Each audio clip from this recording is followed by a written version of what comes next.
podľa mňa je dôležité, aby bola nielen Bratislava bez náckov, ale pokiaľ možno celé Slovensko bez náckov. V tejto fáze po župných voľbách a po tejto novej skúsenosti je asi kľúčové hovoriť a pomenovať veci pravými menami. A to znamená to, že na Slovensku je veľmi silno prítomný fašizmus a že nám hrozia veľmi nebezpečné veci. A jedna z veľkých chýb, ktoré sa robili v minulosti, bolo, že sa stále zľahčovala táto téma. Že sa nehovorilo o fašistoch, ale o nacionalistoch alebo o národovcoch. A jednoducho naozaj dospel čas k tomu pomenúvať veci, ako naozaj sú.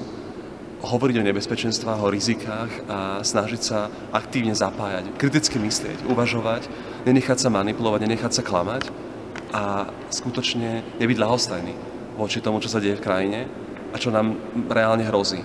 Blíže sa parlamentné voľby, o 2 roky môže byť fašizmus už aj v parlamente a tomu treba všetkými cestami zabrániť. Takže preto kultúrou proti fašizmu a kultúrou za ľudskosť.